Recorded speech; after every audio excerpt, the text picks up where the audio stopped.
I meet a lot of people and they don't know whether God's real or not, and they would love for him to just come down and speak to them, and then they'd know the truth. And yeah, that'd be wonderful, that, wouldn't it? I stand before you today as someone who's absolutely 100% sure, without a shadow of doubt, that God is real. And you might say, well, Paul, how can you be so sure? And the answer is this: it's because of 4 different ways that God speaks to me. And he speaks to you in those exact same ways. Okay, this is the first way that he speaks to me and proves his existence. And it's through the world.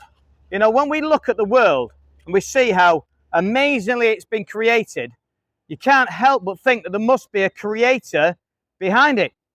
You know, you look at the world, you see the trees, you see the flowers, you see the birds that are flocking towards me right now, the pigeons.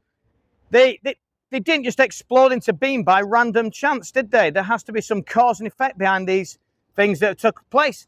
Do you know, I truly believe that, you know, the discovery of DNA proves that God has created us, because every single thing has a DNA, and that DNA is a ton of billions of information that makes that thing become what it's supposed to be. And there's a replicating tool in that DNA that makes it only reproduce the DNA according to what it's supposed to be. That disproves evolution, that very replicating tool. And it chops off anything that doesn't replicate according to its own DNA, which is why we carry on being humans and replicate and reproduce as humans, and why dogs reproduce as dogs, and etc. and etc. You know, so we've got here the world. You look at the world, that's how God speaks.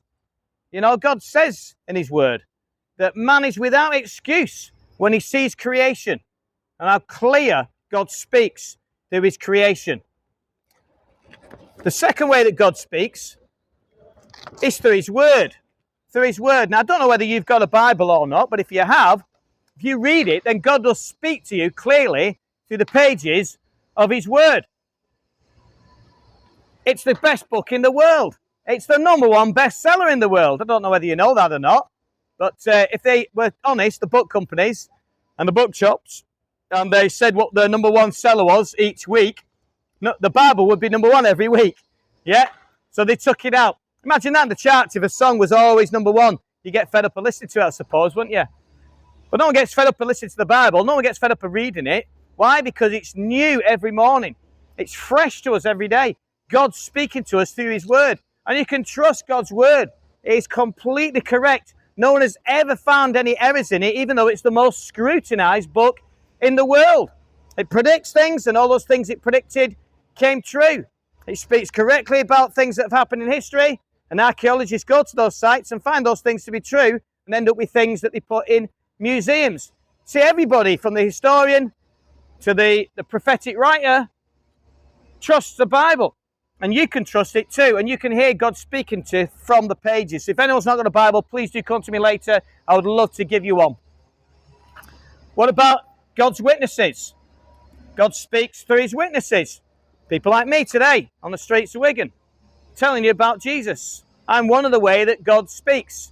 He's revealed his truth to me. I'm revealing it to you. I'm no better than you. I'm just someone who God opened his eyes. You know, God can open your eyes as well if you just let him. If you just ask him, he will reveal the truth to you. If you've got that humble heart. Problem is, I see so many people in chapters, so many people are really proud, and they're convinced about what they believe, and they won't turn to God because they're too proud in their own beliefs.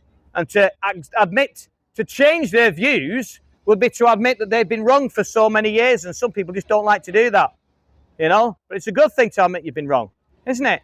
There's nothing wrong with admitting you've been wrong. But that's what we have to do. If we don't believe in God, and then we suddenly come to believing in him. We've got to admit that, yeah, we were wrong, and now realize you're real, and then you ask him for help to follow him. And the final way that he speaks, and really, this one should have had the megaphone, because C.S. Lewis says he whispers to us in our joys, but he shouts to us in our pain. C.S. Lewis said that. God shouts at us through our pain. When we experience pain and suffering, That is when we wake up to things of God. That's when we suddenly turn to him and we feel a need of him. So any worries that we might have, they sometimes turn to us, make us turn to God. You know, God speaks to us through our different worries. When things are not going great, that's when we tend to listen to him, when we can hear his voice a lot louder. And if I have got lots of leaflets, madam. Yeah, would you like some? Yeah, nice somebody. Yeah, no worries, thank you. So yeah, the thing is this, trusting God is something that doesn't come naturally to any of us. And in fact, if the only way we actually truly learn to trust God is when we have to, then what's God going to do? He's going to engineer situations where we have to. Yeah? If we only learn to truly trust God when we have to, then God will see to it that we have to. And he will bring problems our way to wake us up.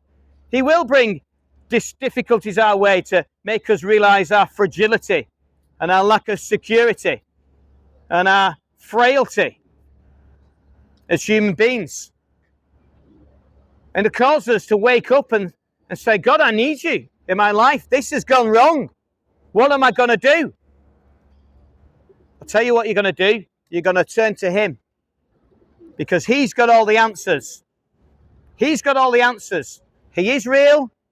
He speaks to us in these 4 different ways, but he loves you.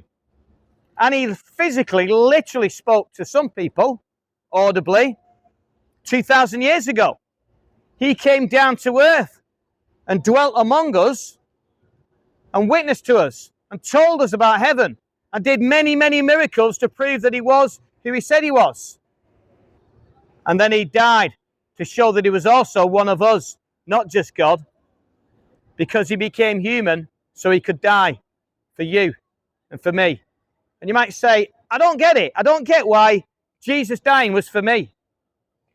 Well, you see, the thing is this. For mankind to be forgiven, the blood of mankind had to be spilt. For man to be forgiven, man and woman to be forgiven, the blood of man had to be spilt. So God became a man so that it was man's blood being spilt. So he became flesh and dwelt amongst us. And he died on that cross. His blood was spilt so that we can be forgiven. He was punished.